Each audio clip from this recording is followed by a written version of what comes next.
외국인과 기관이 매수하고 매도하는 종목을 통해서 투자 인사이트를 찾아보겠습니다. 알파프로 투자전략팀의 정태근 팀장입니다. 어서 오십시오, 네, 팀장님. 반갑습니다. 네. 유가증권 시장에서 외국인 투자자들이 오늘 가장 많이 사는 종목은 SK하이닉스, 어제에 이어서 오늘도 사고 있습니다. 삼성물산, HMM, LG전자, 아모레퍼시픽을 10시 기준으로 외국계 창고로 사고 있는데 저희 HMM 좀 볼까요? 네. 3분기 실적, 말 그대로 정말 최고 실적이 나왔습니까? 말 그 역대급이죠. 역대급. 2조 원이 넘어가니까요. 예, 와. 네. 해운사 실적이 2조 원이라뇨. 그렇죠. 작년 영업이익이 연간 영업이 9,800억인데 분기 만에 2조를 낸다는 건 작년에 더블 이상을 낸다는 거잖아요. 그래서 그만큼 해운님이 지금 고공행진을 하고 있다는 얘기인 거고. 예. 근데 정작 중요한 건 주가는 그런데 안 간다.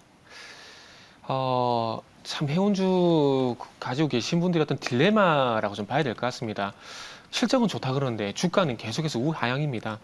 잘 아시다시피 뭐 차트 보신 분들도 아시겠지만 주가가 지금 올해 5월 달에 5만 천 원의 고점을 찍고 난 이후에 지속적으로 우하향입니다.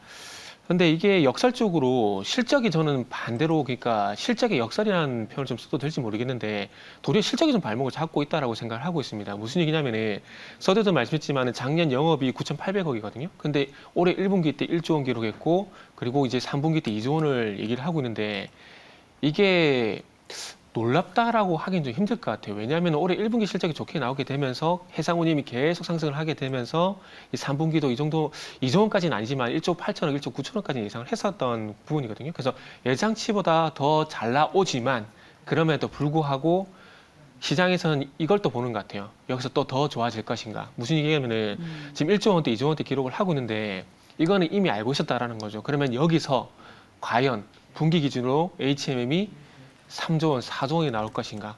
그건 또 아닐 수 있다는 거거든요. 그래서 아마 그런 부분들이었던 주가 반응이지 않을까 좀 생각이 들고요. 그래서 화면을 보신 바와 같이 5월 달에 주가가 5만 천 고점 찍고 난 이후에 그래도 하락 추세가 조금 완만했었던 건 8월 달까지 완만했었던 건 그래도 해상운임이 계속해서 우상향을 하고 있었던 부분들이고 그리고 결정적으로 9월 달 들어와서 주가가 좀 가파르게 더 많이 하락을 하고 있는데 이게 계속해서 운임이 상승을 하다가 이제는 조금씩 하락도 했었다가 상승했다 이게 지금 계속 반복이 되고 있습니다. 그러니까 어찌 보면은 해상운임의 상승세가 이제 정체 구간에 들어갔다라는 게 어찌 보면 이 HMM의 가장 큰 악재라고 좀 봐야 될 것 같아요. 그래서 그 바이든이 물류대란 해소를 위해서 나섰습니다. 나섰는데 중요한 건 이 물류대란을 해소하기 위해서 나섰지만 이 부분이 과연 HMM의 주가를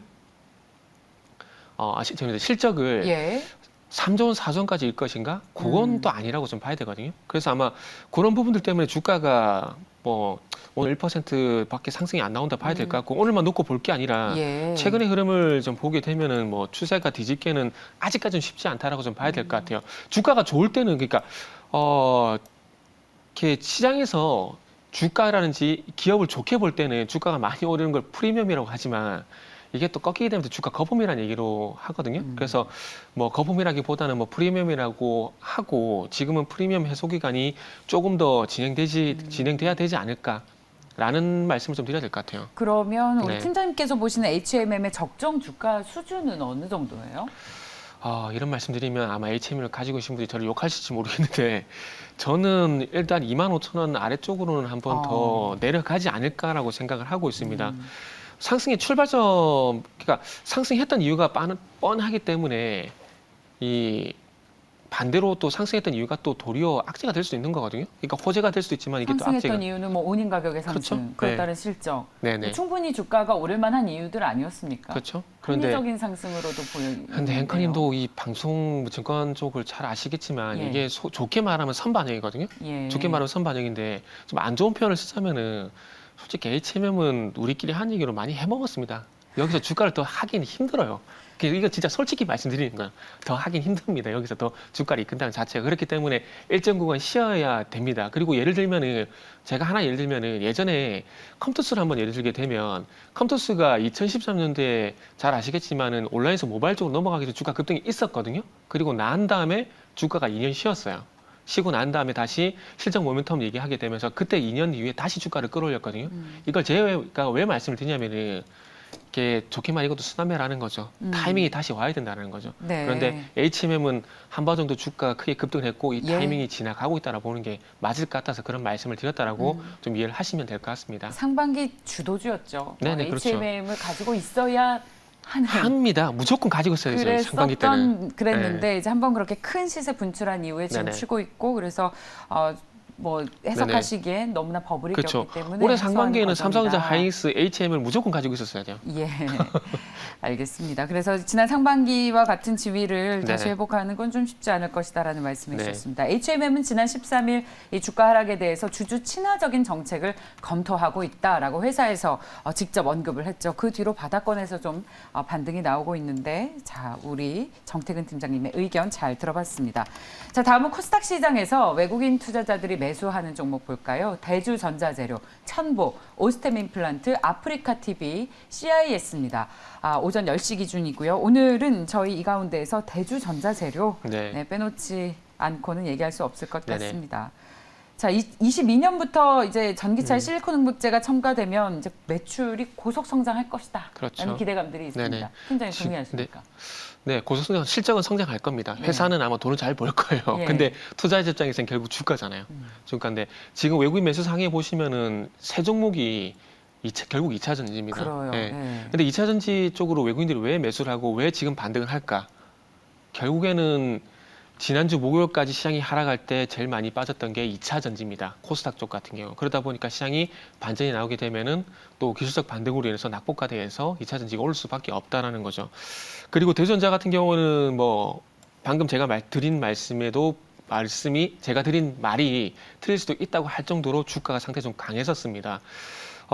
말씀하셨듯이 실리콘 응급제에 대한 기대감인데, 그러니까 그 2차 전지에서 양극재 쪽으로 하이니켈 쪽으로 가는 이유가 리튬을 많이 품기 위해서 하는 겁니다. 리튬을 많이 품게 되면 어떻게 되냐면은 주행거리가 늘어나게 되죠. 그런데 리튬을 다 소진하는 게 아니라 이 리튬이 양극에서 응극 쪽으로 이동을 합니다. 네. 그러면은 이 리튬을 많이 품어주기 위해서는 양극재만 업그레이드가 되는 것이 아니라 응극재도 마찬가지로 업그레이드가 돼야 되거든요. 그러다 보니까 이 응극재 같은 경우도 에너지 밀도를 높이기 위해서 실리콘 응급제 쪽으로 간다라는 거죠. 흑연보다는 아무래도 실리콘이 에너지 밀도를 좀 더 확대시킬 수가 있고 리튬을 더 많이 품게 되면서 주행거리라든지 충전 속도를 빠르게 해줄 수가 있으니까요. 그래서 그런 부분을 통해서 이 대주전자 재료에서 만든 실리콘 응급제가 아시겠지만은 포르쉐 타이칸도 채용이 됐었고 네. 그리고 이제 엘리어셀즈인가요? 그쪽 이 프로젝트를 진행하게 되면은 또 대주전자 재료가 또 LG화학 쪽으로 납품이 뭐 확정이 됐었습니다. 이 얘기는 예. 올해부터 계속 나왔던 얘기고요. 그래서 예.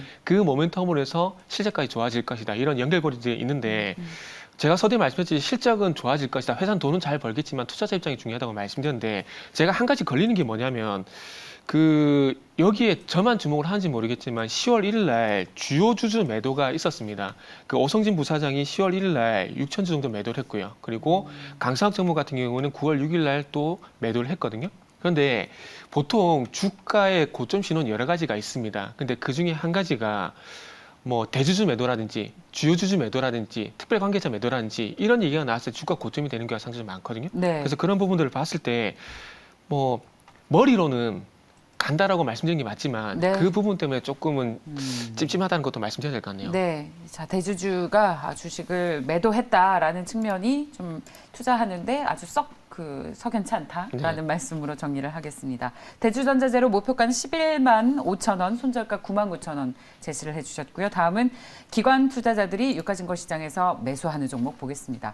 오늘도 SK하이닉스, 삼성전자 쌍그리 매수하고 있고 LG디스플레이, 하나솔루션, LG전자 오늘 IT주에 집중하고 있습니다.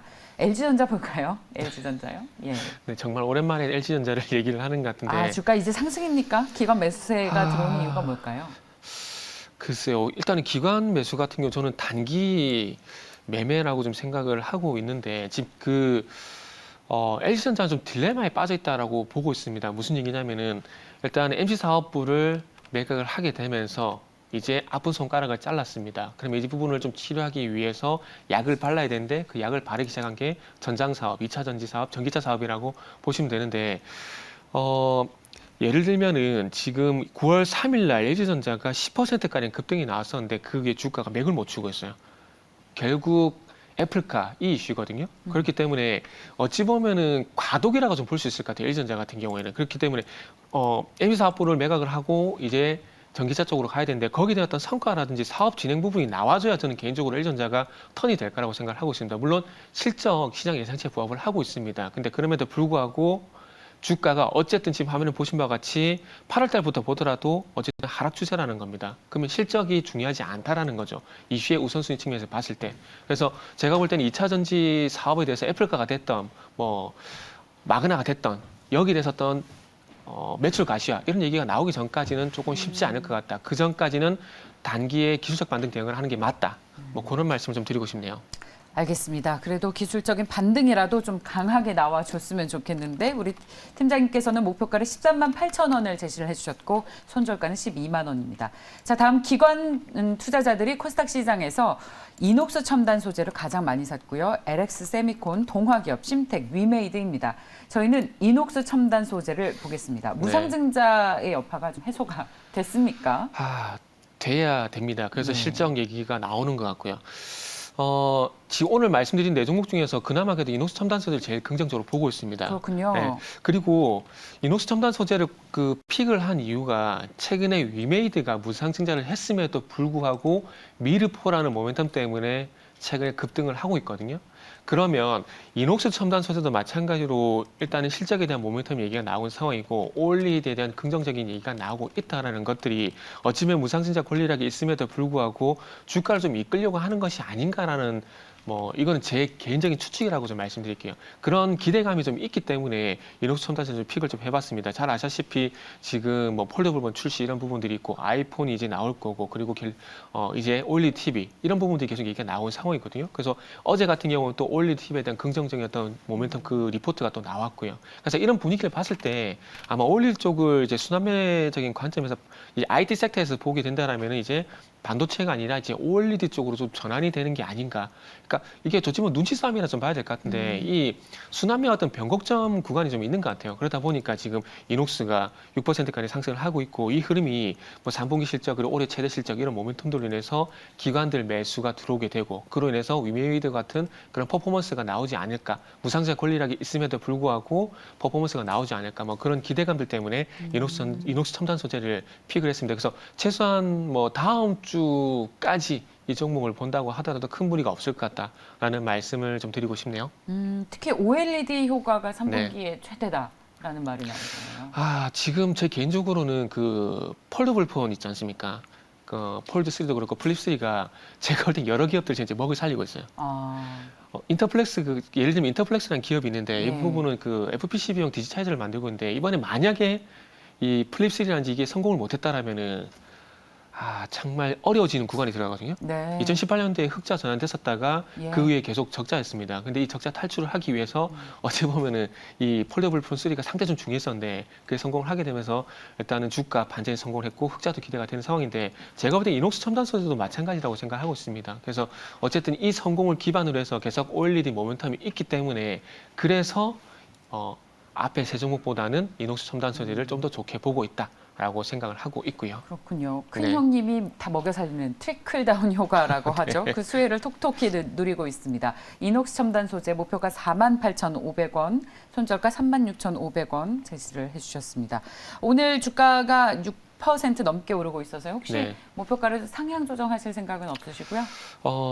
일단은 만약에 위메이드가 무상증자 권리락 이전에 주가를 돌파를 하게 된다라면은 아마 제가 목표가를 상향 조정을 할 겁니다. 근데 그 부분을 좀 저도 업종이 다른데 왜 그걸 보냐라고 말씀할 수 있는데 비슷한 사례거든요. 패턴을 따라가는 패턴이기 때문에 그런 부분이 있고 그래서 전고점 돌파하게 되면은 지금 자막에 48,500원이라고 나오고 있는데 이거를 상향 조정할 용의가 있다. 이렇게 말씀드릴게요. 질문 잘했네요, 제가. 네, 자 알파프로 투자전략팀의 정태근 팀장과 함께했습니다. 고맙습니다, 팀장님. 네, 감사합니다.